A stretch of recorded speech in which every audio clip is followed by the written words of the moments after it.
आज मैं फिर तुम लोगों के सामने एक बेहतरीन वीडियो के साथ आया हूं। और बहुत सारे बच्चे ये सोचते होंगे कि सर का फेस नहीं दिख रहा है, क्या पढ़ेंगे, दूसरा वीडियो देखते हैं। बट रुक जाओ, मैं बता रहा हूं कि ऐसा कुछ नहीं है कि फेस दिख रहा है तो बहुत मजा आ रहा है, पढ़ने में बहुत अच्छा पढ़ाया जा रहा है। तो मैं यहाँ पे बता दे रहा हूं कि मैं ऐसे ऐसे क्वेश्चन का निचोड़ लेकर आया हूं क्लास 10th के सोशल साइंस का, सामाजिक विज्ञान का, जो कि अक्सर ऐसे क्वेश्चन एग्जाम में पूछे जाते हैं। कि वीडियो पूरा देख लो, तुम्हारी लाइफ बन जाएगी और एग्जाम में अच्छे नंबर आ जाएंगे। अगर जो वीडियो को स्किप करते हो, फिर चेहरा चेहरा चेहरा करते हो, तो भाई बर्बाद हो जाओगे, कोई नहीं बचाने वाला होगा। ठीक है, तो चलो समय गवाए बिना मैं एक पहले क्वेश्चन की तरफ बढ़ता हूं। उसके पहले अगर जो तुम लोगों ने वीडियो को लाइक नहीं किया तो सबसे पहले वीडियो को लाइक करो। तो चलो पहले क्वेश्चन की तरफ हम लोग बढ़ते हैं कि पहला क्वेश्चन क्या है। तो जो फर्स्ट क्वेश्चन है हमारा, अक्सर एक एग्जाम में मैं ऐसे ही क्वेश्चन निकाला हूं एकदम बिल्कुल कि एग्जाम में बार बार ऐसे क्वेश्चन रिपीट होते हैं, पूछे जाते हैं। तो इस वीडियो को पूरा देखना। फर्स्ट क्या है हमारा, फ्रांसीसी क्रांति। देखो पहला क्वेश्चन है, फ्रांसीसी क्रांति की शुरुआत किस वर्ष हुई थी। तो बताओ किस वर्ष हुई थी, और जिसको आंसर पता है वो कमेंट करेगा आंसर को कमेंट बॉक्स में। तो फ्रांसीसी क्रांति की शुरुआत किस वर्ष हुई थी, तो याद रखना ये हुई थी 1789 में। कब हुई थी, 1789 में, 14 जुलाई 1789 को, 14 जुलाई 1789 को फ्रेंच रेवोल्यूशन यानी फ्रांसीसी क्रांति की शुरुआत हुई थी। बास्टिल किले पर हुए आक्रमण को फ्रांसीसी क्रांति की शुरुआत माना जाता है। यानी वहां पे एक किला था जिसका नाम था बास्टिल किला, जिसका नाम था बास्टिल किला। वहां पे क्या हुआ था, बास्टिल किला पे ही आक्रमण कर दिया गया था। और जिस दिन आक्रमण किया गया बास्टिल किला पे, तो वो दिन था 14 जुलाई 1789। इसलिए हम फ्रांसीसी क्रांति की शुरुआत उसी दिन से मानते हैं। दूसरा क्वेश्चन है हमारा, टेरिटोरियल इंटीग्रिटी का सिद्धांत किस संधि से जुड़ा है। बहुत ही इंपॉर्टेंट क्वेश्चन है, बहुत ही वीवीआई क्वेश्चन है, ध्यान देना इस चीजों को। जो टेरिटोरियल इंटीग्रिटी का सिद्धांत है वो है क्या, 1815 में, याद रखना कब, 1815 में, कहां, वियना की संधि में द्वारा यूरोप में फ्रांस को उसकी पुरानी सीमाओं में वापस लाने और राजशाहियों को पुनः स्थापना की गई। कब, 1815 में। कौन सी संधि, तो वियना की संधि, याद रखना। और टेरिटोरियल इंटीग्रिटी का मतलब ही हुआ कि यहां पे यूरोप में फ्रांस को उसकी पुरानी सीमाओं में वापस लाने और राजशाहियों को पुनः स्थापित करने को ही टेरिटोरियल इंटीग्रिटी का सिद्धांत कहते हैं। तभी बोला गया ये वियना की संधि से जुड़ा हुआ है। जोसेपिम यानी गोसेपिम जिनी भी कहते हैं कहीं कहीं, किस देश के क्रांतिकारी नेता थे। बहुत ही आसान क्वेश्चन है और बहुत ही अच्छा क्वेश्चन है। बताओ किस देश के क्रांतिकारी ये नेता थे, बताओ जल्दी से। तो याद रखना बच्चों, ये कहां के थे, इटली के थे। मजनी ने यंग इटली नामक गुप्त समिति बनाकर, कौन सी, यंग इटली, यंग इटली नामक गुप्त संधि बनाकर यानी गुप्त समिति बनाकर इटली के एकीकरण का मतलब होता है टूटा फूटा, यानी इधर उधर बिखरा हुआ हमारा राज्य है तो उसको समेट के एक बाउंड्री में लाना और उसको पूरा का पूरा एकीकरण करना। तो एकीकरण और गणतंत्र की स्थापना के लिए काम किया था किसने, मजनी साहब ने किया था, जो कि कहां के रहने वाले थे, इटली के क्रांतिकारी नेता थे। भारत में राष्ट्रवाद के उदय के संदर्भ में देशभक्ति शब्द का प्रयोग सबसे पहले किसने किया था, बताओ जल्दी से। हमारे राष्ट्रवाद का उदय के संदर्भ में देशभक्ति शब्द का प्रयोग किस इसमें चारों में से किन्होंने किया था। बहुत ही अच्छा क्वेश्चन है, याद रखना है किसने किया था, बंकिम चंद्र चटर्जी ने। देखो बंकिम चंद्र चटर्जी ने 1874 में, कब, 1874 में बंग दर्शन पत्रिका, कौन सा दर्शन पत्रिका, याद रखना है, बंग दर्शन पत्रिका में लिखे गए एक निबंध में, यानी कि बंग दर्शन पत्रिका था और उसमें उन्होंने एक निबंध लिखा था। क्या लिखा था, निबंध लिखा था। और उसी निबंध में देशभक्ति शब्द का प्रयोग किया था? किसने किया था? बंकिम चंद्र चटर्जी ने। कब किया था? देखो कितना क्वेश्चन बन गया यहां से, 1874 में किया था। किस पत्रिका में किया था? तो बंग दर्शन नामक पत्रिका में किया था। तो क्या था वो बंग दर्शन नामक पत्रिका? क्या था? निबंध था, कविता था, क्या था? तो वो निबंध था। ऐसी निबंध में किसका प्रयोग किया गया था? देशभक्ति शब्द का प्रयोग किया गया था। वीडियो मत छोड़ना, पूरा देख लेना। जो भी 40 मिनट, आधा घंटा, 40 मिनट टाइम लगे, मैं बता रहा हूं ये 100 क्वेश्चन तुम्हारी लाइफ झिंगा डालेगा, नहीं तो बर्बाद हो जाओगे, कोई नहीं बचाएगा। चलो नेक्स्ट क्वेश्चन की तरफ हम लोग बढ़ते हैं। क्वेश्चन नंबर 5, भारतीय राष्ट्रीय कांग्रेस की स्थापना किस वर्ष हुई थी? बहुत ही आसान क्वेश्चन है, जो कि 1885 में हुई थी। कभी कभी पूछता है भारतीय राष्ट्रीय कांग्रेस का स्थापना किसने किया था? तो A.O. ह्यूम ने किया था। A.O. ह्यूम ने किया था। किसकी स्थापना? INC यानी भारतीय राष्ट्रीय कांग्रेस की स्थापना 28 से 30 दिसंबर 18, डेट याद रखने की जरूरत नहीं है, सिर्फ ईयर याद रखो। बस ये याद रखो कहां हुआ था इसका स्थापना। तो कहां हुआ था? मुंबई में हुआ था। कहां पे हुआ था? उस समय बंबई नाम था, यानी मुंबई में इसकी पहली बैठक हुई थी। यानी इसकी पहली बैठक INC यानी भारतीय राष्ट्रीय कांग्रेस की पहली बैठक कहां हुई थी? मुंबई में हुई थी। कब हुई थी? 1885 में ही इसकी पहली बैठक हुई थी। इसकी स्थापना कब हुई थी? तो 1885 में ही हुई थी। भारतीय राष्ट्रीय कांग्रेस की स्थापना किसने किया? तो A.O. ह्यूम ने किया। महात्मा गांधी दक्षिण अफ्रीका से भारत किस वर्ष वापस लौटे? अब बताओ। जैसे कहना का मतलब, जब महात्मा गांधी अफ्रीका गए तो उन्होंने बहुत सारे वहां पे सत्याग्रह भी किया, वहां के लोगों के लिए काम किया। तो फाइनली मतलब हमेशा के लिए आए तो बीच में आते जाते रहे, बट फाइनली जब वो भारत आए तो किस वर्ष आए थे? बताओ किस वर्ष आए थे? तो याद रखना है 1915 में वापस वो भारत आए थे। कब आए थे? 1915 में आए थे। 1893 में वो अफ्रीका गए थे, और कब वापस आए? 1950 में फाइनली वापस आए। बीच में आए फिर गए थे, बट ये याद रखना सबसे पहले कब गए थे? 1893 में गए थे, और फाइनली कब वापस आए थे? तो 1915 में दक्षिण अफ्रीका के सफल सत्याग्रह आंदोलन के बाद महात्मा गांधी भारत वापस आए थे। कोई भी तुम लोगों का क्वेश्चन हो, डाउट हो, कमेंट में कर सकते हो, मैं सबका जवाब दूंगा। रॉलेट एक्ट, थोड़ा सा रॉलेट ऐसे लिखाता है। रॉलेट एक्ट का विरोध में देशव्यापी हड़ताल किस दिन आयोजित की गई थी? बताइए। जब रॉलेट एक्ट घटना घटा था, वे रॉलेट एक्ट घटना है क्या, इतना डिटेल में मैं नहीं बताऊंगा, बस याद रखना है जलियांवाला बाग हत्याकांड के बाद रॉलेट एक्ट घटना वो किया गया था। तो इसमें हमें बताना है कि रॉलेट एक्ट घटना के विरोध में देशव्यापी हड़ताल किस दिन आयोजित की गई थी, और उसी दिन, जिस दिन हड़ताल हुआ था, उसी दिन जलियांवाला बाग हत्याकांड हुआ था। रॉलेट एक्ट के विरोध में जलियांवाला बाग हत्याकांड हुआ था। तो कब हुआ था बताइए? तो इसका आंसर याद रखना 6 अप्रैल 1919।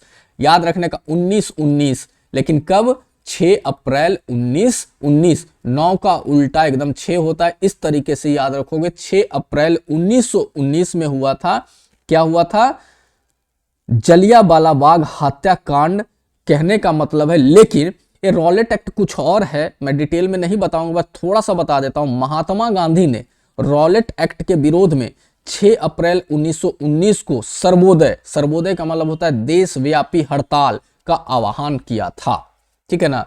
अब वही चीज आता है, जलियांवाला बाग हत्याकांड किस वर्ष घटित हुआ था? बताओ किस वर्ष? तो ये भी कब हुआ था? 1919 में ही जलियांवाला बाग हत्याकांड हुआ था। कब हुआ था ये? 13 अप्रैल। कब हुआ था? 13 अप्रैल 1919 को, बैसाखी के दिन। वो कौन सा दिन था उस समय? बैसाखी का दिन था। कौन सा दिन था? बैसाखी के दिन जनरल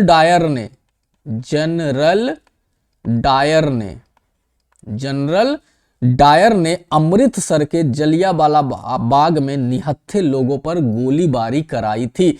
तो रॉलेट एक्ट के विरोध में ही जलियांवाला बाग हत्याकांड हुआ था। मैं वहां पे बोल दिया था कि रॉलेट एक्ट वहां पे कंफ्यूजन थोड़ा सा हुआ था, बट ये ध्यान में रखना रॉलेट एक्ट महात्मा गांधी ने शुरू किया था, लेकिन महात्मा गांधी ने अहिंसा का रास्ता अपनाया। बट कुछ लोगों ने वहां पे सिर्फ एक इकट्ठा हुए थे, बैठे थे, बट जनरल डायर ने क्या किया कि उसको बोला कि वहां पे गोली चला दो। वहां पे गोली चला दिया गया एक बाग के अंदर, जो बाहर निकलने का रास्ता भी नहीं था, और बहुत सारे लोग उसमें मारे गए थे, जलियांवाला बाग हत्याकांड। असहयोग आंदोलन जो बोलते हैं नॉन कॉरपोरेशन मूवमेंट, किस कांग्रेस अधिवेशन में प्रारंभ करने का निर्णय लिया गया था? देखो, कांग्रेस का अधिवेशन, कांग्रेस की स्थापना 1885 में हुई थी और हर एक साल कांग्रेस का अधिवेशन होता था, लेकिन किस वर्ष के अधिवेशन में असहयोग आंदोलन प्रारंभ करने का निर्णय लिया गया था? याद रखना 1920 में लिया गया था। कौन से अधिवेशन में? नागपुर अधिवेशन में लिया गया था, दिसंबर में। कब लिया गया था? दिसंबर 1920 के नागपुर अधिवेशन में असहयोग आंदोलन शुरू करने का प्रस्ताव पारित हुआ था, याद रखना है। भारत छोड़ो आंदोलन किस दशक में शुरू हुआ था? ये दशक कौन सा? भारत छोड़ो आंदोलन। तो भारत छोड़ो आंदोलन जो शुरू हुआ था वो कब हुआ था? 8 अगस्त 1942 में शुरू हुआ था भारत छोड़ो आंदोलन। अब सोचो किसमें क्या होगा? 1940 के दशक में, 1940 के दशक में शुरू हुआ था, और ये मुंबई कांग्रेस अधिवेशन में भारत छोड़ो प्रस्ताव पारित हुआ था। कौन से अधिवेशन में? मुंबई अधिवेशन में भारत छोड़ो प्रस्ताव पारित हुआ था। खिलाफत आंदोलन का नेतृत्व किसने किया था? बताओ, किसने किया था? मौलाना आजाद और हकीम अजमल खान ने, अली भाइयों यानी शौकत अली, मोहम्मद अली ने, दोनों ए और बी ने, मतलब ये दोनों ने, इनमें से कोई नहीं। तो याद रखो ये सब थे, मौलाना आजाद भी थे, हकीम अजमल खान भी थे, अली भाई थे। अली भाइयों को यानी शौकत अली और मोहम्मद अली को हम अली भाइयों के नाम से जानते हैं। तो यानी कि ये हो जाएगा ए और बी, याद रखना है। इस आंदोलन का नेतृत्व मेनली तौर पे जो नेतृत्व कर रहे थे वो कौन कर रहे? नेतृत्व पूछा जाता है कभी कभी, तो अली बंधु बोलना है। कौन सा बंधु? अली बंधु इसका नेतृत्व कर रहे थे मेनली तौर पर। और अली बंधु में कौन आगे? शौकत अली और मोहम्मद अली ने किया, जिसे मौलाना आजाद जैसे नेताओं का समर्थन मिला। और इसका जो नेतृत्व ये दोनों कर रहे थे, इसका समर्थन किसने किया? मौलाना आजाद ने किया और हकीम अजमल खान ने किया। कभी कभी ऑप्शन में ये नहीं रहेगा, तो अली भाई ऑप्शन का आंसर होगा। अब आता है बंगाल का विभाजन किस वायसराय ने किया था? बताओ, बंगाल का जो विभाजन था वो किस वायसराय ने किया था? तो याद रखना है हमारा लॉर्ड कर्जन ने किया था।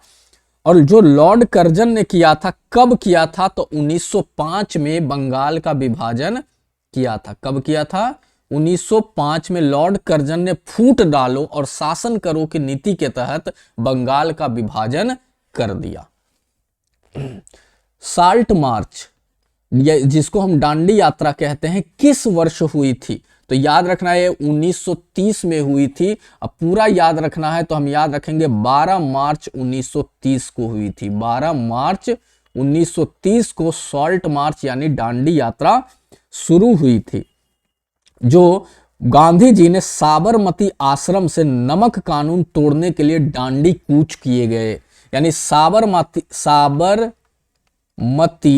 आश्रम से शुरुआत हुआ और कहां हुआ? डांडी तक हुआ। समुद्र के किनारे पड़ता था और अंग्रेजों ने क्या किया था? नमक पे भी टैक्स लगा दिया था, कर लगा दिया था, जिसको ये बोल रहे थे कि खत्म कर, यानी नमक पे कर नहीं दिया जाएगा। उसके लिए इन्होंने साल्ट मार्च यानी डांडी मार्च की शुरुआत की थी। ठीक है। भारत का राष्ट्रीय गान जन गण मन पहली बार कहां गाया गया था? बताओ जल्दी से, पहली बार कहां गाया गया था? तो 1896 कांग्रेस अधिवेशन में पहली बार इसको गाया गया था, भारत का राष्ट्रीय गान जन गण मन। ठीक है, याद रखना है 1896 के कहां पे गाया गया था? कांग्रेस अधिवेशन में गाया गया था। ये चीज याद रखना है। देखो ध्यान से, थोड़ा सा इसके बारे में भी बता देता हूं। 1896 के कलकत्ता अधिवेशन में, कौन सा अधिवेशन में? ये कांग्रेस अधिवेशन पूछता है तो कभी कभी ये अधिवेशन कहां हुआ था? तो कलकत्ता में अधिवेशन उस समय हुआ था। कहां हुआ था? कलकत्ता में अधिवेशन हुआ था। कहां हुआ था? कलकत्ता में अधिवेशन हुआ था। बार बार रिपीट कर रहा हूं कि तुमको यहीं पे याद हो जाए। पहली बार गाया गया था, ठीक है, ये याद रखना।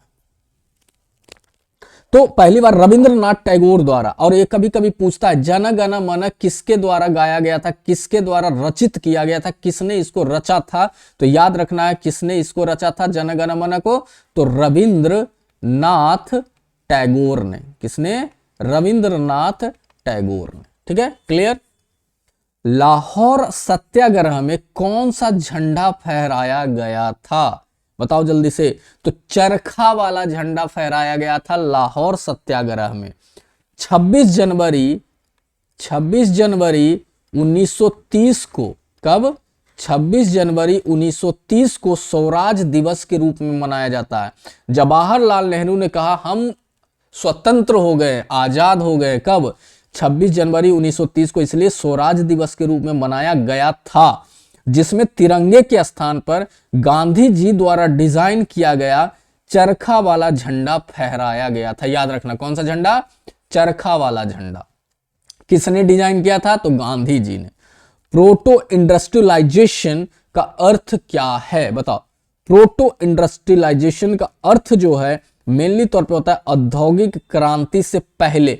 प्रोटो का मतलब होता है पहले, ठीक है ना। तो औद्योगिक क्रांति से पहले का उत्पादन चरण जिसको हम बोलते हैं, यानी इसका अर्थ है फैक्ट्री प्रणाली के आने से पहले बड़े पैमाने पर घरेलू उद्योगों में वस्तुओं का निर्माण किया जाता था, इसलिए इसे हम प्रोटो इंडस्ट्रियलाइजेशन कहते हैं। और फुल्ली यानी इंडस्ट्रियलाइजेशन किसे कहते हैं कि घरों में जो चीज बनती थी अब मशीनों से बनने लग गई, उसे हम इंडस्ट्रियलाइजेशन कहते हैं। भारत में कपास वस्त्र उद्योग का पतन किस वर्ष शुरू हुआ? मतलब कपास उद्योग, भारत में वस्त्र उद्योग बहुत ही तेजी से आगे बढ़ रहा था, बट अंग्रेजों ने बहुत ज्यादा चाल चली, यहां से कपास को सीधे इंग्लैंड भेजने लग गए थे। तो भारत में इस उद्योग का पतन धीरे धीरे शुरू हुआ। तो कब शुरू हुआ था? तो याद रखना 18वीं शताब्दी के प्रारंभ में। कब? 18वीं शताब्दी के प्रारंभ में ब्रिटिश ईस्ट इंडिया कंपनी के द्वारा भारत से कच्चे कपास का निर्यात बढ़ाने और ब्रिटिश मशीनी कपड़ों का आयात करने से भारतीय कपड़ा उद्योग दशकों तक प्रभावित रहा। अंग्रेज क्या करते थे, यहां से कच्चा माल यानी कि कपास को इंग्लैंड में ले जाते थे, वहां मशीन में कपड़ों को तैयार करते थे, फिर भारत में लाकर बेचते थे।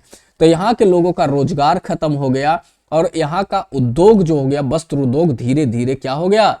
खत्म होना शुरू हो गया। याद रखना।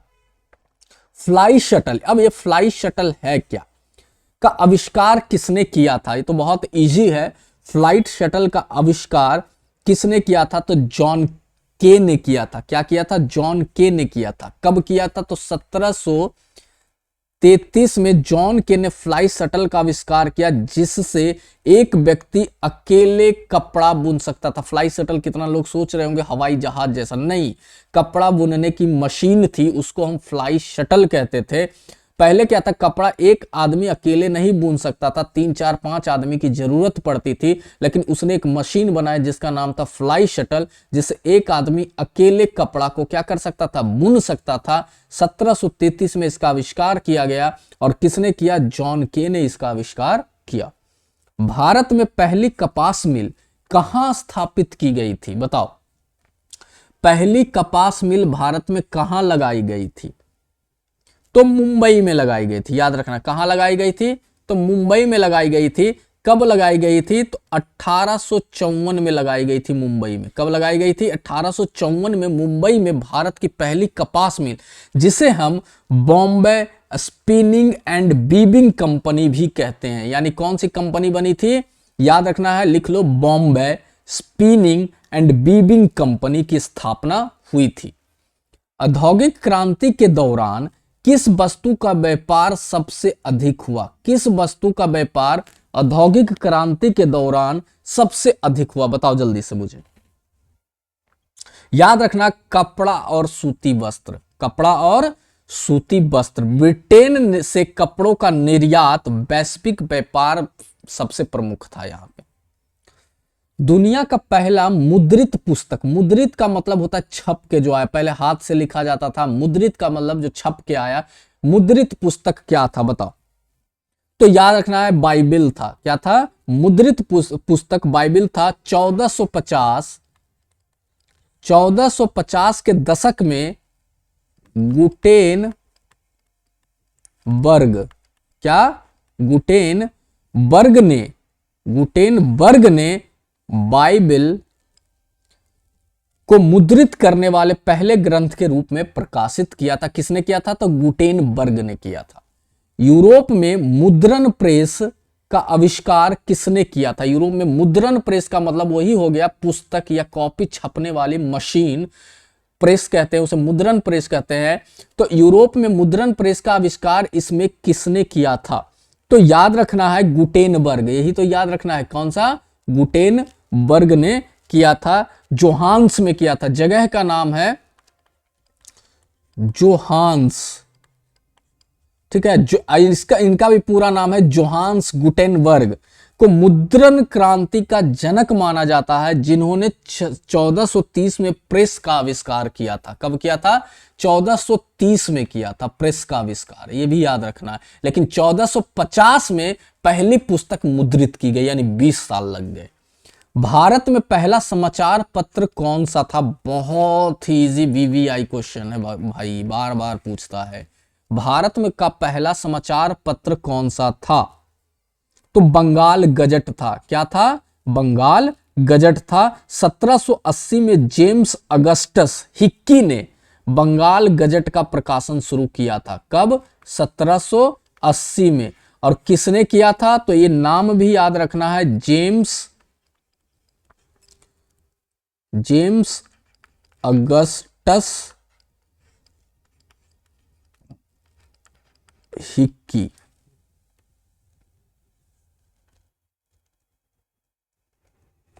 जेम्स अगस्टस, अरे अच्छा से नहीं लिखाता है भाई, लिखने वाला ये चीज है, ठीक है। बोर्ड और कॉपी नहीं है कि अच्छा से लिखा है।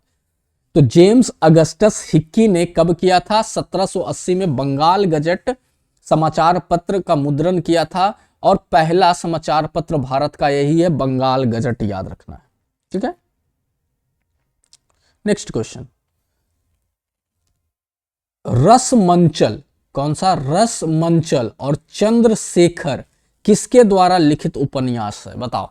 एक है रसमंचल और दूसरा है चंद्रशेखर। किसने लिखा था? तो याद रखना प्रेमचंद ने लिखा था। किसने लिखा था? प्रेमचंद ने लिखा था। यह प्रेमचंद द्वारा लिखित प्रसिद्ध उपन्यास है जो किसानों और मजदूरों की समस्याओं पर आधारित है। ये दोनों जो उपन्यास है वो किस पे आधारित है? किसानों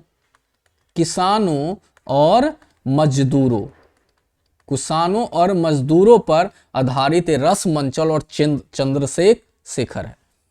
भारत में स्त्री विमर्श, कौन सा? स्त्री विमर्श को बढ़ावा देने वाली पहली आत्मकथा किसने लिखी थी? बताओ। स्त्री विमर्श, तो ये कमला दास, राशिद जहां, रेशनारा, किसने लिखी थी? रेशनारा। स्त्री विमर्श को बढ़ावा देने वाली पहली आत्मकथा किसने लिखी थी? तो रेशनारा ने लिखी थी। 1870 के दशक में हजरा और रेशनारा जैसी महिलाओं, एक और नाम इसमें आता है हजरा, कभी कभी ऑप्शन में रहेगा। क्या रहेगा? हजरा, इसमें देखो नहीं है। हजरा और रेशनारा जैसी महिलाओं ने पहली आत्मकथा लिखी थी। एकदम बिल्कुल एनसीईआरटी पैटर्न पे आधारित एक क्वेश्चन है। अब हमने हिस्ट्री के 25 क्वेश्चन देख लिए यहाँ पे। अब हम ज्योग्राफी के 25 क्वेश्चन यहाँ पर देखने वाले हैं, यानी भूगोल के 25 महत्वपूर्ण क्वेश्चन यहाँ पे देखने वाले हैं, जो कि हमेशा एग्जाम में एक क्वेश्चन पूछे जाते हैं। याद रखना, ये जो भूगोल के 25 क्वेश्चन मैं बताने वाला हूं, ये बार बार रिपीट होता है, इसलिए इसको छोड़ना मत इस क्लास को अभी भी। भारत की कुल भौगोलिक क्षेत्रफल कितना है, यानी भारत का जो क्षेत्रफल है टोटल वो कितना है? तो याद रखना है 3.28 मिलियन वर्ग किलोमीटर। 328 ऐसे याद रखो, ठीक है ना। 3.28 मिलियन वर्ग किलोमीटर। भारत विश्व का 7वां सबसे बड़ा देश है, यह भी याद रखना है। कौन सा? 7वां सबसे बड़ा देश है, जिसका क्षेत्रफल लगभग 28 मिलियन वर्ग किलोमीटर। चलो नेक्स्ट क्वेश्चन, भारत में भूमि का अनुपात कितना है जो खेती के लिए उपयुक्त नहीं है?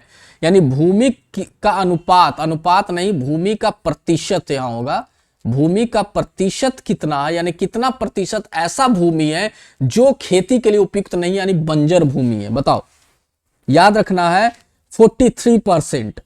ये भूमि जो 43% है, इसमें क्या क्या आता है? इसमें पहाड़ी, पठार और कम वर्षा वाले क्षेत्र हैं जो कृषि के लिए उपयुक्त नहीं है। याद रखना है 43%।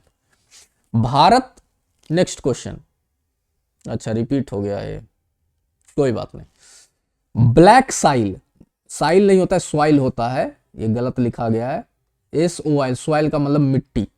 ब्लैक मिट्टी यानी कि ब्लैक मिट्टी का मतलब काली मिट्टी, याद रखना है। कौन सा हिंदी में बोलेंगे इसे? काली मिट्टी। काली मिट्टी को किस नाम से और जाना जाता है? बताओ जल्दी से। तो रेगुर के नाम से जाना जाता है। किस नाम से जाना जाता है? रेगुर। काली मिट्टी को रेगुर या चेरोजम भी कहा जाता है। रेगुर के अलावा एक और नाम है इसका, चेरोजम। ये भी कभी कभी पूछता है, चेरोजम के नाम से भी जाना जाता है। यह कपास की खेती के लिए बहुत ही सर्वोत्तम है। कौन सी मिट्टी? काली मिट्टी।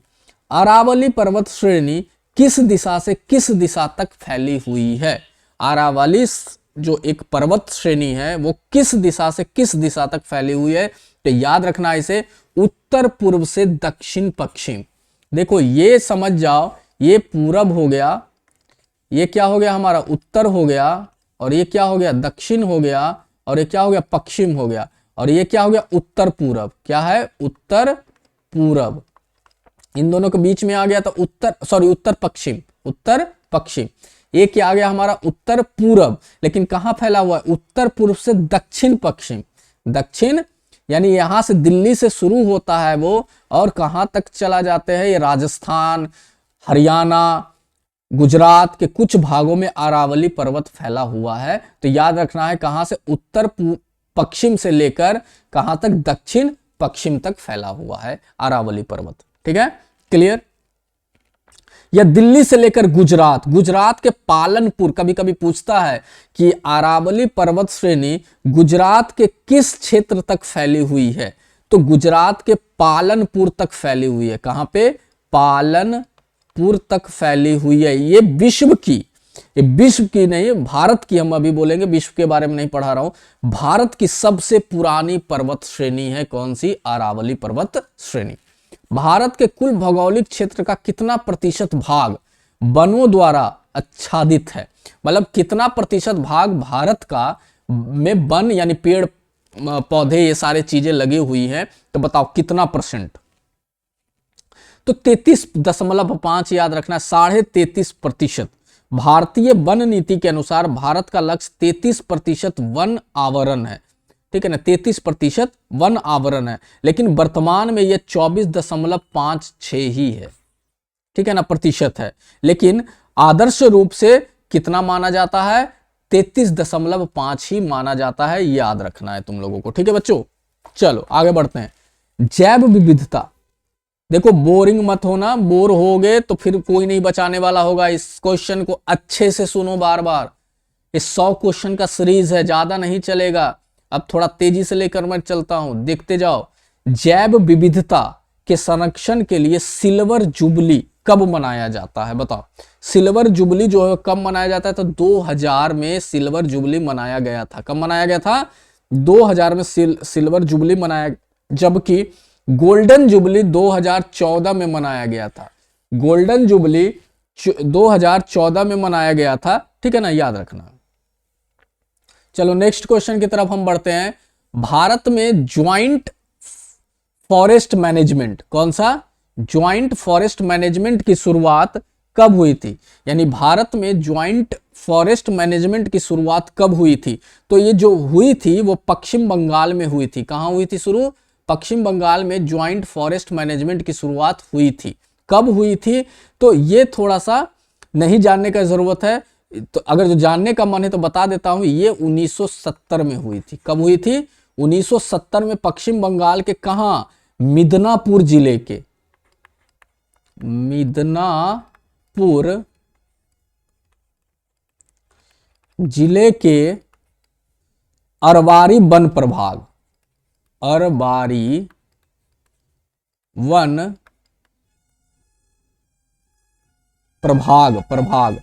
प्रभाग में इसकी शुरुआत हुई थी। तो पश्चिम बंगाल में हुई थी। पश्चिम बंगाल के कहां हुई थी? तो मिदनापुर जिले में हुई थी। मिदनापुर के जिले में कहां हुई थी? अरबारी वन प्रभाग में हुई थी। कब हुई थी? तो 1970 में हुई थी।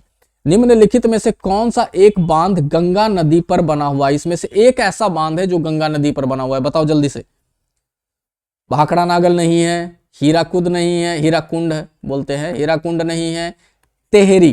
कौन सा बांध? तेहरी बांध गंगा यानी भागीरथी पर बना हुआ है। किस पर बना हुआ है? भागीरथी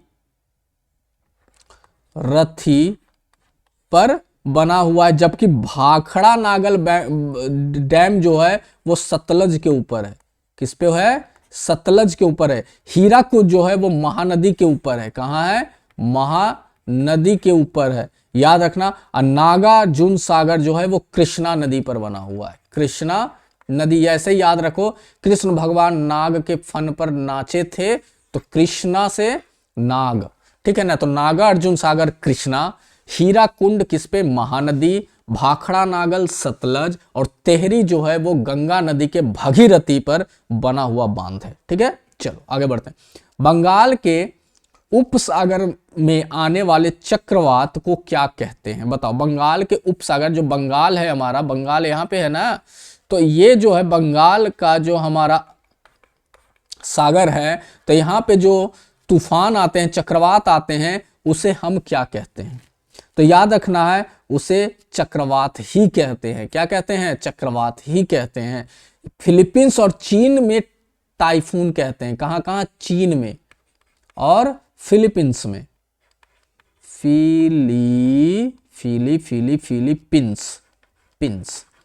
फिलीपींस और चीन का नाम में क्या कहते हैं? चक्रवात को टाइफून कहते हैं। भारत में चक्रवात कहते हैं, यानी बंगाल में चक्रवात कहते हैं। अमेरिका में हरिकेन कहते हैं। ये अमेरिका में होता है, अमेरिका में हरिकेन कहते हैं। और टोर्नेडो जो होता है वो कहां होता है? बताओ जल्दी से। ये कमेंट करोगे तुम लोग खुद, मैं नहीं बताऊंगा। इसका आंसर कमेंट में आना चाहिए, कहां है। चलो, रेनी वाटर हार्वेस्टिंग यानी रेनी वाटर हार्वेस्टिंग यानी रेन वाटर हार्वेस्टिंग का सबसे पुरानी विधि क्या है? इसमें पुराने लोग रेन वाटर हार्वेस्टिंग कहने के मतलब पानी का, वर्षा का पानी जो है वो जमा करते थे। वो किस से करते थे? तो टैंक में करते थे, तलाई में करते थे, जौहर में करते थे, यानी ये सारी चीजों में करते थे। भाखड़ा नागल बांध, भाखड़ा गलत है, भाखड़ा ऐसे होता है, भाखड़ा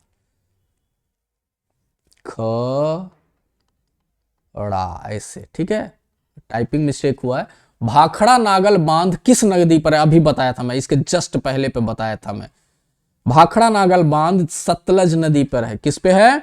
सतलज नदी पर है, ठीक है। और सतलज नदी ये कहां है? भाखड़ा नागल बांध जो है वो हिमाचल प्रदेश में है। कहां है? हिमाचल प्रदेश में है भाखड़ा नागल डैम, ठीक है, ये याद रखना है हमें। और पंजाब की सीमा पर बना हुआ है। हिमाचल प्रदेश और पंजाब की सीमा पर सतलज नदी पर बना हुआ है, ठीक है। चलिए, भारत में सबसे अधिक वन क्षेत्र किस राज्य में है? मध्य प्रदेश में है, अरुणाचल प्रदेश में है, महाराष्ट्र में है, उड़ीसा में है। तो इसका आंसर जो होगा वो अरुणाचल प्रदेश भी कभी कभी होता है, मध्य प्रदेश भी होता है। ये क्वेश्चन थोड़ा सा अजीब ढंग से पूछता है। वन क्षेत्रफल के मामले में मध्य प्रदेश सबसे ऊपर है। कौन सा? मध्य प्रदेश। लेकिन क्षेत्रफल के अनुपात में अरुणाचल प्रदेश सबसे ऊपर है। देखो, वन क्षेत्र दो तरीके का होता है। एक होता है कि बहुत बड़ा प्रदेश है, उसमें जो वन इतना लगा हुआ है, लेकिन यहां कुछ नहीं लगा हुआ है। लेकिन एक ऐसा प्रदेश है जहां पे वन क्या है? पूरा भरा हुआ है। तो ये क्या हो गया? घनत्व के मामले में सबसे आगे हो गया, लेकिन एरिया के मामले में मध्य प्रदेश आगे है। कौन है? मध्य प्रदेश आगे है, ठीक है। लेकिन डेंसिटी में यानी घनत्व में कौन आगे है? तो याद रखना अरुणाचल प्रदेश। तो क्वेश्चन घुमाएगा, सबसे अधिक वन क्षेत्र पूछे तो मध्य प्रदेश आंसर होगा। लेकिन सबसे अधिक वन क्षेत्र का अनुपात किस राज्य में है, तब आंसर मारोगे अरुणाचल प्रदेश में है। याद रखना इस चीजों को, ठीक है। जौ, बाजरा और रागी की खेती किस प्रकार की मृदा का मतलब मिट्टी में सबसे अधिक होती है? इसमें से कौन से मिट्टी में जौ, बाजरा और रागी की खेती सबसे अधिक होती है? बताओ जल्दी से। तो लाल और पीली मिट्टी, याद रखना, लाल और पीली मिट्टी, ठीक है। यह फसलें कम वर्षा वाले क्षेत्रों में होती है। हरित क्रांति से सबसे अधिक प्रभावित फसल कौन सी है?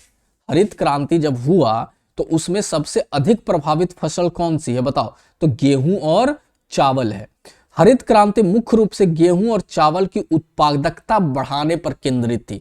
हरित क्रांति जब आई थी तो उसमें यह बताया गया गेहूं और चावल का उत्पादन क्या करना है? बहुत ज्यादा करना है। तो ये याद रखना है हमें, बहुत ज्यादा करना है। चलो आगे बढ़ते हैं हम लोग। काफी यानी कॉफी की खेती भारत में सबसे पहले कहां शुरू हुई थी? बताओ। तो कॉफी सबसे ज्यादा कर्नाटक में होता है। कहां शुरू हुई थी? तो कर्नाटक में हुई थी। भारत में कुल कृषि उत्पादन में खाद्यान्न की कितनी प्रतिशत हिस्सेदारी है? खाद्यान्न का मतलब हो गया वही खाने पीने वाली चीजें। तो याद रखना है कितने प्रतिशत है? तो 60% है, ठीक है ना। कितना प्रतिशत है? तो 60% खाद्यान्न की कृषि होती है। बाकी खाने वाली चीज की कृषि 40% नहीं होती है। वो उसको तुम खा नहीं सकते हो। जैसे कपास से कपड़ा बनेगा तो क्या तुम खा जाएगा उसको? अब खा जाएगा तो अच्छी बात है, खा जाओ, ठीक है। चाय का सबसे बड़ा उत्पादक राज्य इसमें से कौन है? तो ये तो सब जानते हैं, नहीं जानते हो तो मर जाओ चुल्लू भर पानी में। तो कौन है? असम है। चाय का सबसे बड़ा उत्पादक राज्य कौन सा है? तो वो असम है। भारत में लोहे के अयस्क का सबसे बड़ा भंडार किस राज्य में है? बताओ। तो लोहे का अयस्क सबसे बड़ा कहां है? ओडिशा में है। कहां पे है? ओडिशा में है, याद रखना है।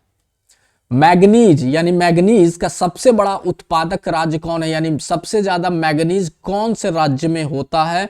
तो याद रखना है सबसे ज्यादा मैग्नीज महाराष्ट्र में होता है। कहां पे होता है? महाराष्ट्र के नागपुर क्षेत्र में होता है और लेकर बेलोरी तक, नागपुर क्षेत्र से बेलोरी जगह है वहां होता है।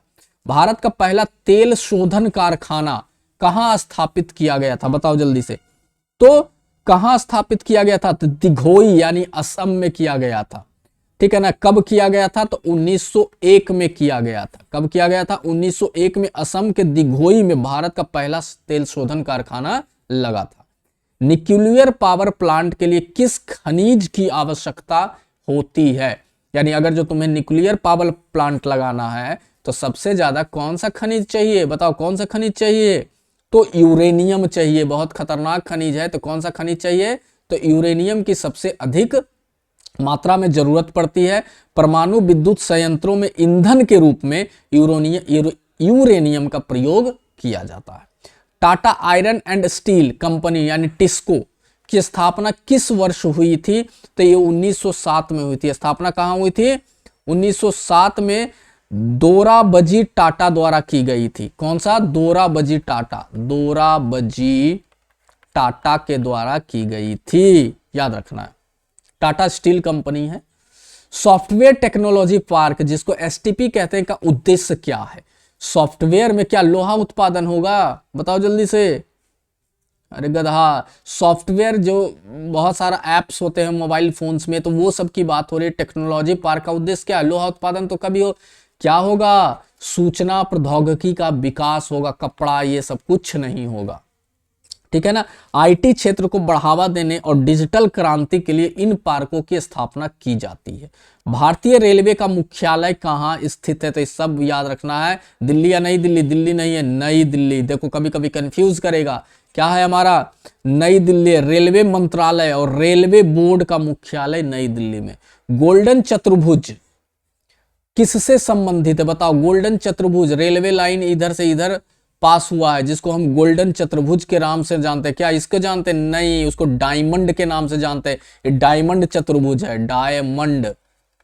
डायमंड चतुर्भुज है। और गोल्डन चतुर्भुज है वो राष्ट्रीय राजमार्ग यानी सड़कों के नाम से जाना जाता है, जो देश 4 महानगरों दिल्ली, मुंबई, कोलकाता और चेन्नई को जोड़ने वाला राष्ट्रीय राजमार्ग परियोजना है, जिसे हम गोल्डन चतुर्भुज कहते हैं।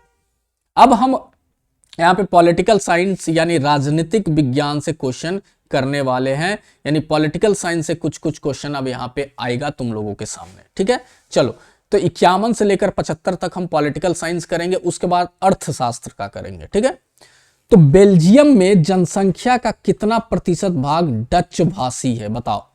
जब बेल्जियम चैप्टर पढ़े हो ना, क्लास 10th में एक है चैप्टर है, तो बेल्जियम में जनसंख्या का कितना प्रतिशत भाग डच भाषी है? बताओ। तो 59% याद रखना। कितना प्रतिशत? 59% लोग डच भाषा बोलते हैं, जबकि 40% लोग फ्रेंच बोलते हैं वहां पे। अब बोलते नहीं है, बोलते थे। और 1% लोग जर्मन भाषी है। 1% लोग जर्मन भाषी है, ये याद रखना है तुम लोगों को। ठीक है, चलो। श्रीलंका में बहुसंख्यक समाज यानी समुदाय कौन सा है इसमें? तो ये बहुत ही आसान क्वेश्चन है। कौन सा है बताओ जल्दी से? सिंहली है। कौन सा है? सिंहली है। श्रीलंका में 74% लोग सिंहली लोग हैं और वो बहुसंख्यक में माने जाते हैं। सामुदायिक सरकार यानी कम्युनिटी गवर्नमेंट किस देश में पाई जाती है? तो याद रखना है किस देश में था। बेल्जियम की बात की गई है तो बेल्जियम देश में पाया। यह बेल्जियम में एक अनूठा व्यवस्था है जहां अलग अलग समुदाय जैसे शिक्षा के बारे में फैसले लेने का अधिकार होता था। किस सरकार को? तो सामुदायिक सरकार को। ये तीसरी प्रकार की सरकार थी। सत्ता की साझेदारी का मुख्य उद्देश्य क्या है? यानी जो सत्ता की साझेदारी है उसका मुख्य उद्देश्य क्या है? तो सामाजिक सद्भाव बनाए रखना। यानी कि समाज में जो सद्भाव है, सामाजिक सद्भाव का मतलब है शांति बनाए रखना। ठीक है, भारत में संघवाद किस प्रकार का है? भारत का जो संघवाद है इसमें से किस प्रकार का है? बताओ जल्दी से मुझे।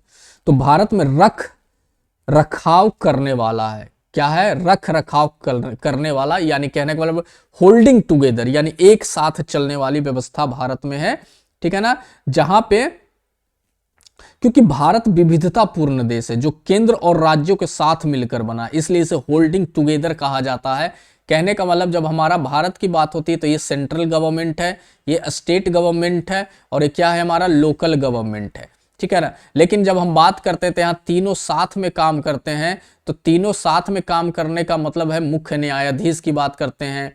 फिर 3 तरह का गवर्नमेंट है जो पैरेलल काम करता है, यानी कि समानांतर काम करता है, जिसे हम रख रखाव करने वाला भी कहते हैं। भारतीय संविधान में कितनी भाषाएं मान्यता प्राप्त है? बताओ जल्दी से। तो याद रखना है इसमें 22 जो भाषाएं हैं वो मान्यता प्राप्त है संविधान की 8वीं अनुसूची में। कौन सी अनुसूची में? संविधान की 8वीं अनुसूची में। अनुसूची में 22 भाषाओं यानी 22 भाषाओं को मान्यता प्राप्त है। नेक्स्ट क्वेश्चन, पंचायती राज व्यवस्था को संविधान में किस वर्ष मान्यता दी गई है? तो पंचायती राज व्यवस्था को 1993 में मान्यता दी गई है। ठीक है ना, याद रखना है 73वें संविधान संशोधन के बाद, 73वें संविधान संशोधन के बाद 1993 में पंचायती राज व्यवस्था को कानूनी रूप दिया गया है। भारत में एक समान नागरिक संहिता, कौन सा? एक समान नागरिक संहिता यानी यूनिफॉर्म सिविल कोड किस अनुच्छेद में वर्णित है? बताओ। तो ये याद रखना है अनुच्छेद 44 में है। कौन से? अनुच्छेद 44 में। एक समान नागरिक संहिता में क्या होता है? मेनली तो नागरिकों के लिए एक समान, यानी कि राज्य के सभी नागरिकों के लिए एक समान नागरिक संहिता बनाने का निर्देश देता है। राज्यसभा के सदस्यों का चुनाव कैसे होता है? बताओ। लोकसभा के सदस्यों का चुनाव कैसे होता है? लोगों के द्वारा, लोगों के द्वारा। बट राज्यसभा के सदस्यों का चुनाव कैसे होता है? क्या सीधे जनता के द्वारा होता है? नहीं, विधान सभाओं के सदस्यों द्वारा होता है। किससे होता है? विधान सभाओं के सदस्यों द्वारा। राज्यसभा के सदस्य प्रत्यक्ष चुनाव के बजाय राज्यों की विधान सभाओं के सदस्यों द्वारा अप्रत्यक्ष रूप से चुने जाते हैं। संयुक्त राज्य अमेरिका, जिसको यूएसए में सत्ता का वितरण को क्या कहते हैं? इसमें क्या है सत्ता का वितरण? तो याद रखना है इसमें संघवाद है। क्या है? केंद्रीयकरण नहीं है, विकेंद्रीयकरण नहीं है, एकाधिकार नहीं है। क्या है? संघवाद है। अमेरिका एक संघात्मक देश है। जहां सत्ता केंद्र और राज्यों के बीच में क्या होती है, विभाजित होती है। लोकतंत्र में सामाजिक विभेद का क्या महत्व है, यानी लोकतंत्र में सामाजिक विभेद का क्या महत्व है, बताओ जल्दी से। तो ये लोकतंत्र को बेहतर बना सकते हैं और खराब भी बना सकते हैं। ये सामाजिक विभेद होता है। सामाजिक विभेद का मतलब होता है सोशल डिफरेंस, एक दूसरे में लड़ जाना, कट जाना, मर जाना और बहुत सारा बहस होना। तो ये सारी चीजें को बताते हैं। तो कभी कभी क्या होता है कि जब बहस होती है तो लोकतंत्र बेहतर भी बनता है, क्योंकि अच्छी अच्छी चीजें लागू होती है। लेकिन कभी कभी वो लड़ाई झगड़ा का कारण बनती है तो वो खराब भी हो सकता है। ठीक है, यानी विभेद राजनीति में बदल जाते हैं तो हिंसा करा सकते हैं, लेकिन लोकतंत्र उन्हें समझौते के लिए भी प्रेरित करता है। वो सारी चीजें। लोकतांत्रिक राजनीति में जाति यानी कास्ट का क्या रोल है, बताइए जल्दी से। देखिए यहां पे जो होगा, जाति और राजनीति एक दूसरे को प्रभावित करते हैं। कैसे करते हैं कि जहां पे कास्ट यानी उस जाति के लोग ज्यादा होते हैं तो वहां पे उसी जाति के कैंडिडेट को खड़ा किया जाता है, सदस्य को खड़ा किया जाता है ताकि उसे वोट ज्यादा मिले। इसीलिए बोलता है एक दूसरे को प्रभावित करती है। भारत में महिला आरक्षण विधेयक, कौन सा विधेयक, महिला आरक्षण विधेयक क्या मांगता है, इसमें क्या मांगता है महिला आरक्षण विधेयक, उसमें मांगता है लोकसभा और विधानसभा में 33% सीट रिजर्व मांगती हैं लोग, कि हमारा 33% सीट रिजर्व करने का यानी 1/3 सीटें आरक्षित करने का प्रावधान करता है। लोकतंत्र के परिणामों के संदर्भ में सबसे महत्वपूर्ण क्या है, बताइए इसमें। आर्थिक विकास, प्रभावशाली सरकार बनाना, जवाबदेह और उत्तरदायी सरकार बनाना, शक्तिशाली सेना। क्या है, तो जवाबदेह और उत्तरदायी सरकार। हमारा लोकतंत्र यही चाहता है ना कि इस तरीके से काम करें। अब देखो डिटेल में नहीं बता रहा हूं, जल्दी जल्दी ऑप्शन, लेकिन तुम लोग ध्यान में रखना, क्वेश्चन ऐसे ही आते हैं।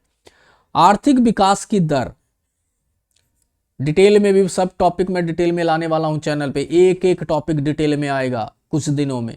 ठीक है, के मामले में कौन सा देश सबसे आगे है, बताइए। आर्थिक विकास की दर में सबसे आगे कौन सा देश है, तो चीन है।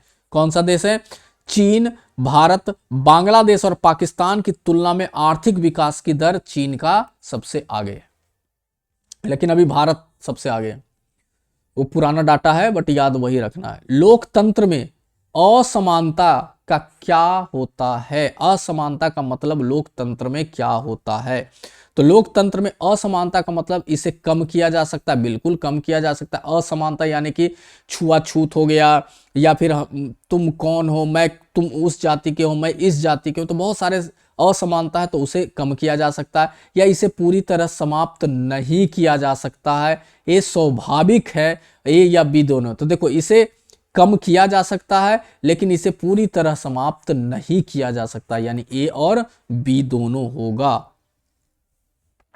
राजनीतिक दल का मुख्य कार्य क्या है, यानी जो पार्टी से पॉलिटिकल पार्टी है उसका मुख्य कार्य क्या है, चुनाव को लड़ना, सरकार बनाना, नीतियां बनाना। ये सभी तो भाई जो राजनीतिक दल है चुनाव भी लड़ती है, अपना सरकार भी बनाती है और अपनी नीतियां भी बनाती है। तो ये क्या होगा, ये सभी होगा इसका आंसर।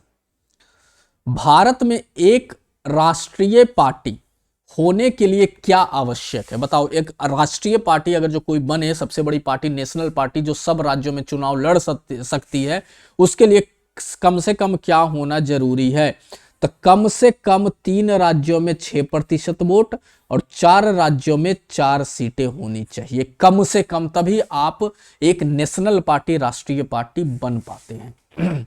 भारतीय राष्ट्रीय कांग्रेस की स्थापना किसने की थी, देखो ये क्वेश्चन आ गया, तो किसने की थी, ए.ओ. ह्यूम ने की थी, जो एक अंग्रेज थी। ए.ओ. ह्यूम नामक एक अंग्रेज अधिकारी द्वारा राष्ट्रीय कांग्रेस का स्थापना होता है।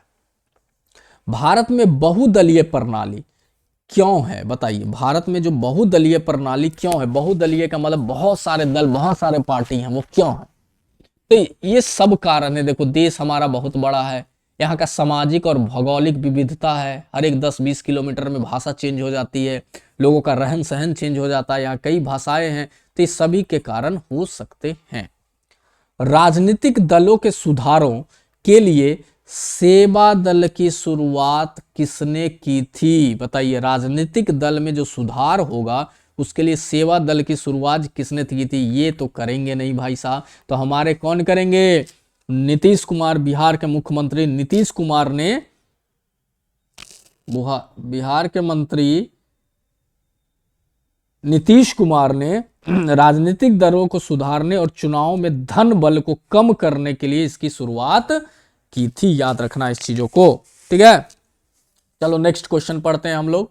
नेक्स्ट क्वेश्चन है, लोकतंत्र की सबसे बड़ी चुनौती क्या है? हमारा जो लोकतंत्र है उसकी सबसे बड़ी चुनौती धन और शक्ति का प्रभाव है। यानी जिसके पास पैसा ज्यादा होता है वो चुनाव लड़ सकता है, नेता बन सकता है, और शक्ति जिसके पास ज्यादा होता है, तो ये सबसे बड़ी हमारी चुनौती है लोकतंत्र की। आलीशान शहर, टॉल सिटी, किस अवधारणा को संदर्भित करता है? यानी कि आलीशान शहर का मतलब बड़े लंबे लंबे एकदम मकान बने हुए हैं, अपार्टमेंट बने हुए हैं, बिल्डिंग्स बनी हुई है, तो क्या बताता है? बताओ। विकास की असमानता बताता है। विकास की असमानता का मतलब है कि कहीं कहीं बड़े बड़े शहर है, बड़े बड़े बिल्डिंग है, कहीं झोपड़े बने हुए हैं, ठीक है, तो वो विकास की असमानता को बताता है। लोकतंत्र को मजबूत करने के लिए सबसे आवश्यक क्या है? तो याद रखना मेरे बच्चों, इसकी जो आवश्यक है वो क्या है? बताओ। जागरूक और सक्रिय नागरिक होना। यानी हमें ऐसा नहीं कि जाति पे वोट दे देना है, हम उस आदमी को जाने तब वोट दे देना है, नहीं, जो मेरे लिए काम करेगा हम उससे वोट देंगे। यानी हमें जागरूक होने की जरूरत है और सक्रिय नागरिक होने की जरूरत है। परिणाम, आउटकम, देख रहे हो अभी नई वंदे भारत ट्रेन आई है, न्यू वंदे भारत ट्रेन आई है, और उसमें ऐसा नहीं कि कोई गरीब आदमी चढ़ रहा है, उसमें सब अमीर आदमी चढ़ रहे हैं, और उसका न्यूज़ देखना कि पान खा के थूक दिया है, पैम्पर्स जो होते हैं, कहने का मतलब जो चिप्स बिस्किट खा के उसके फेंक दिए हैं, तो ये क्या हमारा सक्रिय नागरिक का भूमिका है? नहीं। यानी हम लोग सुधर नहीं सकते। वो बोलता है ना कि बंदर के हाथ में तुम अदरक दे दो तो वो नहीं समझेगा कि इसका क्या यूजेस है, वो फेंक देगा, वो खाएगा नहीं। तो उसी की तरह से हम इंडियंस है कि अगर जो हमें सोने की भी ट्रेन दे देगा तो उसके खुरच को देखेंगे, अरे साला इसमें क्या है, ठीक है ना। तो ये सारी चीजें हैं। तो परिणाम के रूप में लोकतंत्र की सबसे बड़ी सफलता क्या है? बताइए। सबसे बड़ी सफलता जो लोकतंत्र की शांति और सद्भाव है, ये होगा तो हमारा लोकतंत्र की सबसे बड़ी सफलता होगी। तो चलिए हम लोग खत्म कर दिए पॉलिटिकल साइंस। अब 25 क्वेश्चन हम लोग आ जाते हैं अर्थशास्त्र यानी इकोनॉमिक्स को लेकर, ठीक है।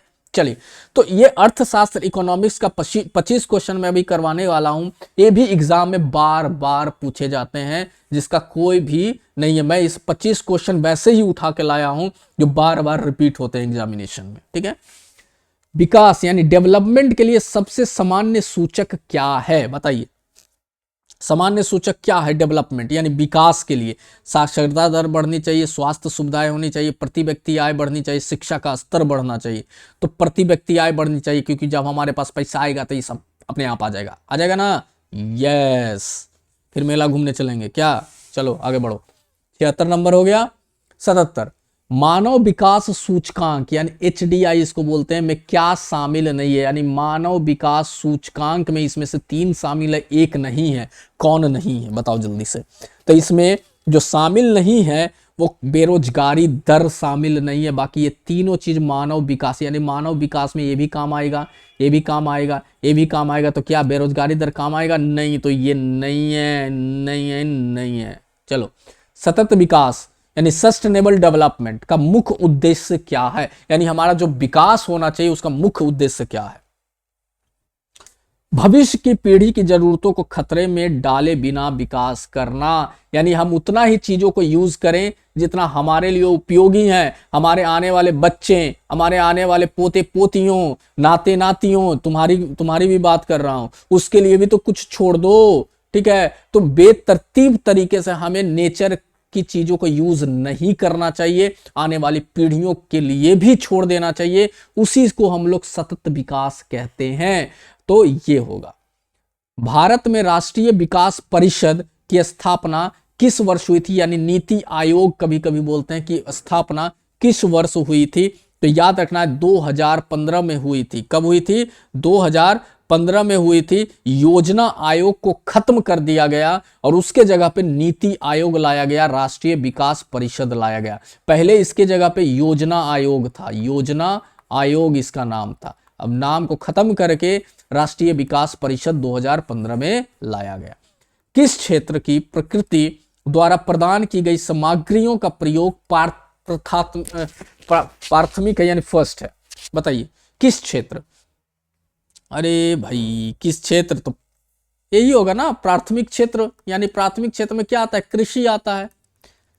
द्वितीय क्षेत्र में क्या आता है? यानी कि तुम्हारा मैन्युफैक्चरिंग सेक्टर आता है, जहां पे बहुत सारे सामान फैक्ट्रियों में बनते हैं। तृतीय क्षेत्र में सेवा आता है, बैंकिंग आता है, टेलीकॉम कंपनीज आती है, आईटी सेक्टर आता है, ये सब तृतीय। सर्विस सेक्टर आता है, तो ये सब तृतीय क्षेत्र में आता है। प्राथमिक क्षेत्र में कृषि आता है, खनन आता है, ये सब किस में आता है? प्राथमिक क्षेत्र में आता है। तो इसकी बात की गई है।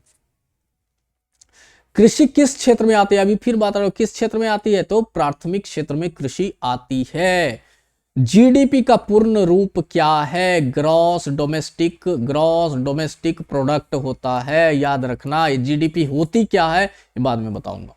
भारत में सबसे अधिक रोजगार किस क्षेत्र में है? बताओ सबसे ज्यादा रोजगार, जॉब्स किस क्षेत्र में भारत में मिलता है? तो याद रखना है कृषि क्षेत्र में सबसे ज्यादा जॉब मिलता है। अभी भारत की लगभग 50% जनसंख्या कृषि क्षेत्र में सीधे सीधे निर्भर और प्रत्यक्ष और अप्रत्यक्ष रूप से जुड़े हुए हैं।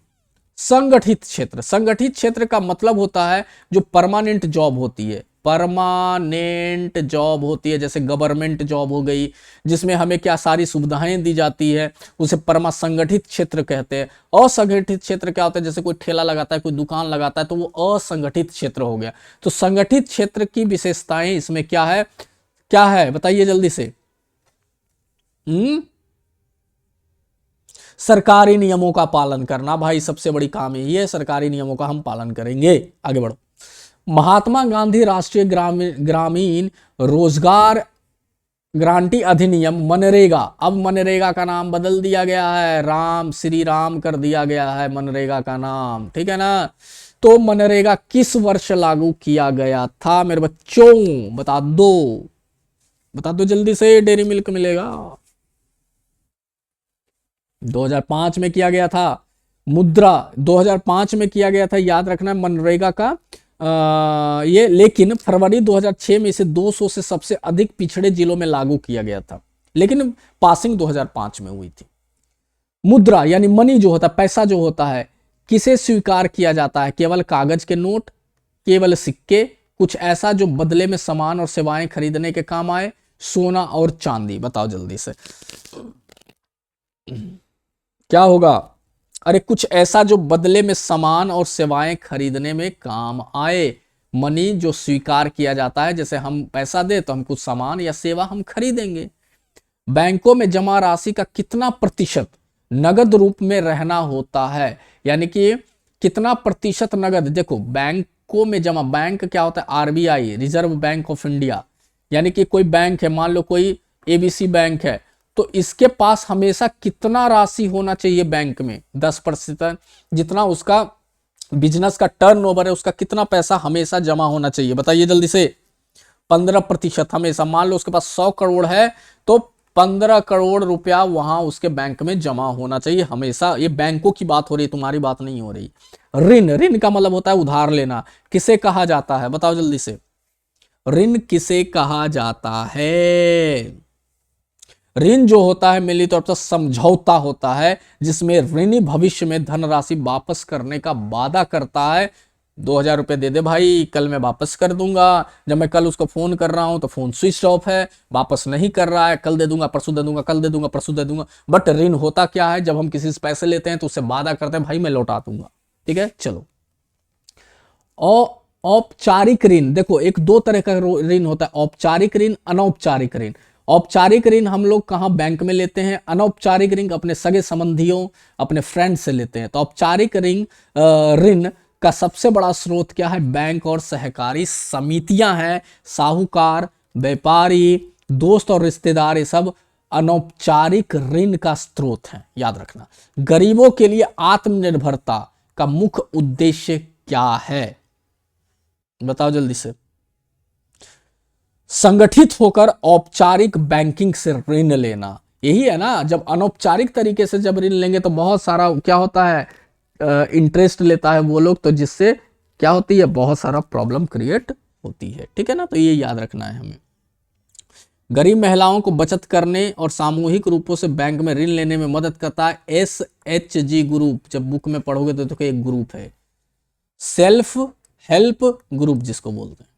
वैश्वीकरण का अर्थ क्या? वैश्वीकरण का मतलब मेनली तौर से होता क्या है कि मैं भारत में बैठा हूं और मेरी कंपनी कनाडा में चल रही है, भारत में कॉल सेंटर लगा हुआ है, कनाडा में वो सामान बिक रहा है, वहां के लोग कॉल कर रहे हैं, तो भारत में कॉल आ रहा है और यहाँ पे ये चीजों को रेगुलेट कर रहा है, यानी पूरी दुनिया से रिलेशन बनता है, उसी को हम वैश्वीकरण कहते हैं शॉर्ट में बताए तो क्या होता है, देखो देशों के बीच संबंध तोड़ना होता है क्या? नहीं, देशों के बीच व्यापार, निवेश और संस्कृति का एकीकरण होता है, याद रखना। यानी देशों के बीच में व्यापार करना, निवेश करना और उनके संस्कृति का एकीकरण भी करना होता है। MNC यानी कि मल्टीनेशनल कंपनी होती है, जिसको हम मल्टीनेशनल बड़ी बड़ी कंपनियां जो होती हैं, जैसे गूगल हो गया, फेसबुक हो गया, माइक्रोसॉफ्ट हो गया, वो सब कौन सी कंपनी है? MNC कंपनी है। का पूर्ण रूप क्या है? मल्टीनेशनल कॉरपोरेशन बोलते हैं। क्या बोलते हैं? देखो ढूंढो इसमें मल्टीनेशनल कॉरपोरेशन, देखो मल्टीपल नहीं, मल्टीनेशनल कॉरपोरेशन, याद रखना है, मल्टीनेशनल कॉरपोरेशन होता है वे जो कंपनियां होता है कई देशों में अपना उत्पादन या कारोबार करती है, उसे बहुराष्ट्रीय कंपनियां हम हिंदी में कहते हैं। MNC को कौन सी कंपनियां कहते हैं? बहुराष्ट्रीय कंपनियां। विदेशी व्यापार का वैश्वीकरण का मुख्य कड़ी क्यों माना जाता है? बताओ, मुख्य कड़ी क्यों माना जाता है विदेशी व्यापार को? तो विदेशी व्यापार का वैश्वीकरण का मुख्य कड़ी इसलिए माना जाता है क्योंकि यह देशों को एक दूसरे के बाजारों से जोड़ता है। यानी एक देश है, दूसरा देश के बाजार का सामान यहां बिक रहा है, इसका बाजार का सामान यहां बिक रहा है, उसे हम कहते हैं विदेशी व्यापार। भारत सरकार द्वारा विदेशी निवेश को कब खोला गया था? यानी कि पहले भारत में सिर्फ भारत के लोग ही कंपनी खोल सकते थे, सिर्फ सरकारी कंपनियां रहती थी, लेकिन बाद में भारत के कंपनियों को खोला गया, तभी तो आ गया तुम्हारा डोमिनोज आ गया, बहुत सारे ऐसी बड़ी बड़ी कंपनियां आ गई जो भारत में अपना आउटलेट खोल रही है। किंग बर्गर आ गया, ठीक है ना, ओसा डोसा मोचा सब आ गया। तो भारत सरकार द्वारा विदेशी निवेश को कब इसमें खोला गया था? तो याद रखना 1991 में खोला गया था। कब खोला गया था? उस समय डॉक्टर मनमोहन सिंह वित्त मंत्री थे, उस समय खोला गया था।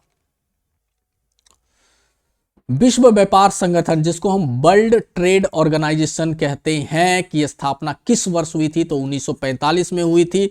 याद रखना इस बात को, कब हुई थी? 1945 में हुई थी, ठीक है। चलो, अंतर्राष्ट्रीय व्यापार को नियमित रखने के लिए 1995 में हुई थी। ये विश्व व्यापार संगठन है, विश्व बैंक है, विश्व बैंक का 1945 में हुआ था। विश्व व्यापार संगठन का कब हुआ था? 1995 में हुआ था स्थापना। उपभोक्ता अधिकार संरक्षण अधिनियम किस वर्ष लागू हुआ था? बताओ, उपभोक्ता अधिकार संरक्षण नियम जिसको हम कोपरा कहते हैं, किस वर्ष लागू हुआ था? तो ये 1986 में लागू हुआ था। भारत सरकार ने उपभोक्ताओं के हितों की रक्षा के लिए यह बनाया था। उपभोक्ता के अधिकारों में सुरक्षा का अधिकार किससे संबंधित है?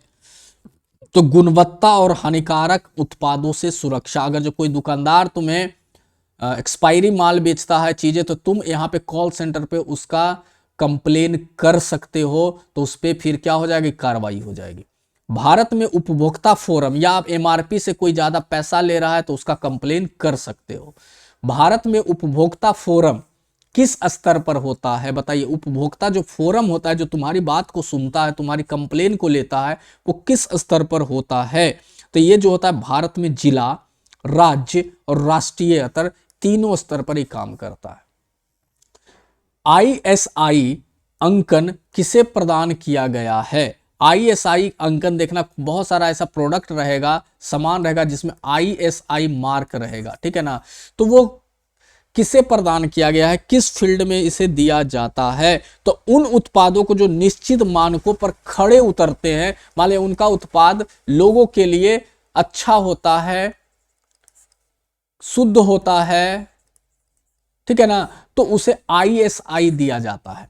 उपभोक्ता आंदोलन की शुरुआत किस देश में हुई थी, मतलब कहने का मतलब जो खराब सामान बेच रहा है, MRP से ज्यादा पैसे ले रहा है, तो आंदोलन हुआ था, तो वो किस देश में सबसे पहले हुआ था? तो याद रखना ब्रिटेन में हुआ था, 1960 में हुआ था इसका शुरुआत, जो धीरे धीरे पूरे देश में फैल गया। तो मैं आशा करता हूं कि बहुत अच्छा ये वीडियो लगा होगा, और मैं बात बता रहा हूं कि मैं जो भी क्वेश्चन ला रहा हूं बहुत ही अच्छा क्वेश्चन चुन चुन कर ला रहा हूं तुम्हारे लिए। तो चलो फिर मिलते हैं अपने नेक्स्ट वीडियो में, लेकिन उसके पहले वीडियो सेशन को अपने दोस्तों के साथ लिंक को शेयर करो सबसे पहले, अभी के अभी, और वीडियो को लाइक जरूर करो और इसको शेयर भी करो, और अपने व्हाट्सएप स्टेटस में इसका लिंक 24 घंटा के लिए लगा दो। यही मेरी गुरु दक्षिणा है, तुम पास हो जाओगे तथास्तु, तुम्हारा जो मन की इच्छा है वो पूरी हो जाएगी तथास्तु। चलो मिलते हैं अपने नेक्स्ट वीडियो में, तब तक के लिए अपना ख्याल रखो, मस्त रहो, मजे में रहो। जय हिंद, जय भारत।